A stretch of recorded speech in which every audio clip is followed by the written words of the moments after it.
Alam nyo, sa panahon ngayon, parang default setting na ng mundo, yung linya na be true to yourself o maging totoo ka sa sarili mo. Sa lahat halos ng reels, quotes, podcast, nandiyan kasi yan. Hindi rin naman natin basta-basta sinasabing mali yan. Pero ang tanong kasi, ano ba talaga ang ibig sabihin ng be true to yourself? Kasi sa version ng mundo ngayon, ang translation niyan madalas ay sundin mo kung anong nararamdaman mo, kung ano ang feel mo, yun ka. Para sa marami, ang kanilang damdamin, emosyon, preferences, likes, dislikes, yan na raw ang nagdidikta ng identity nila. Kung ano ang nararamdaman mo ngayon, yun na raw ang tama. Kaya nga sabi nila, go lang, walang pipigil, walang standards, walang boundaries, doon ka raw magiging masaya. Kaya, hindi na rin nakakagulat kung bakit ngayon sa sobrang daming desisyon sa buhay, lalo na sa relationships, feelings na lang ang basihan. Okay lang, basta may attraction, basta may spark, basta may kilig, kahit isang tabi ang Christian values, moral standards at mga hangganan o limitasyon na itinuturo ng Diyos. Ano ang ending? Dumarami ang mga relasyon na sobrang gulo at mali na talaga. Kung feelings lang ang pundasyon, pag nawala ang feelings, wala na rin ang relasyon. At mas malala pa, lalo na sa mga kabataan ngayon, umaabot dun sa point na emosyon na lang ang nagdidikta ng lahat. Isipin ninyo, kahit basic biology, binabaliwala na. Basta tumugma lang sa nararamdaman. Binabago ang gender. Binabago ang identity. Lahat. Para masabing, this is me. I'm being true to myself. Ang problema, dahil sa kumakalat yan sa internet, sa mga social media platforms, social media sites online, marami ang napapapaniwala. Pero may babala si Apostol Pablo. Basahin natin ang sinasabi niya sa Efeso 5:6 hanggang 8. Huwag ninyong payagan na lokohin, linlangin kayo ni numan sa pamamagitan ng pagsasabi sa inyo ng mga bagay na hindi totoo o sa pamamagitan ng mababaw na mga pilosopiya, mga salita na walang katuturan, sapagkat ang mga bagay na ito ang maghahatid ng pagkagalit uot ng Diyos sa mga tao na hindi sumusunod sa Kanya. Ang mga supling, mga anak ng pagsuway, huwag kayong magkaroon ng kaugnayan sa kanila o tumambal, makisama sa kanila. Sa nakaraan, kayo ay puno ng kadiliman. Subalit ngayon, kayo ay puno ng kaliwanagan sa Panginoon. Kaya, mamuhay, lumakad kayo na tulad ng mga anak na kabilang sa namumuhay sa liwanag. Clear ang sinasabi ng Biblia. May mga pilosopiya na maganda pakinggan. Pero ang totoo, walang katuturan. Walang saysay, walang halaga. Dapat mag-ingat at dapat suriin ang mga ipinakakalat o nababasang pilosopiya o yung mga reasoning. Kasi ang magiging resulta, maghahatid sa pagkagalit ng Panginoon Diyos. Kaya malinaw ang bilin Huwag ninyong payagan na lokohin, linlangin kayo ni numan sa pamamagitan ng pagsasabi sa inyo ng mga bagay na hindi totoo. Ano ang halimbawa? Sabi nila, basta nagmamahalan, kahit magkaiba ng faith, okay lang.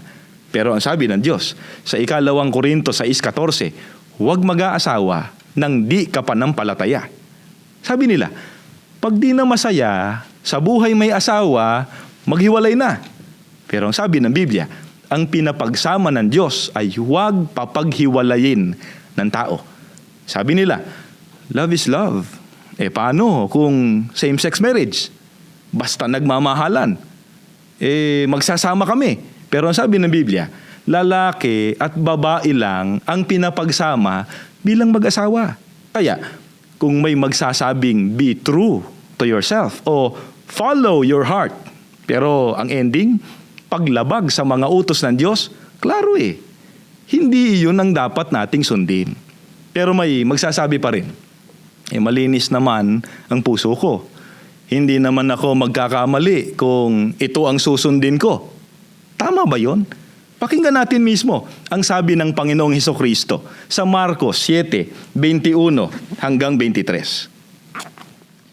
Sapagkat mula sa loob, mula sa puso ng mga tao, ay nanggagaling ang masasamang pag-iisip ng labis na paghahangad, pagnanakaw, pagpatay, pakikiapid, paghahangad sa pag-aari ng iba, kasamaan, pandaraya, kahalayan, inggit, paninirang puri, kapalaluan, at lahat ng iba pang kahangalan.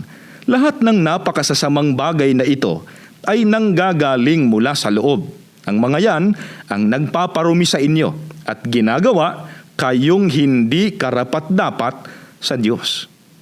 Tanong, mapagkakatiwalaan ba ang puso kung ito lang ang susundin? Ang sagot ay hindi.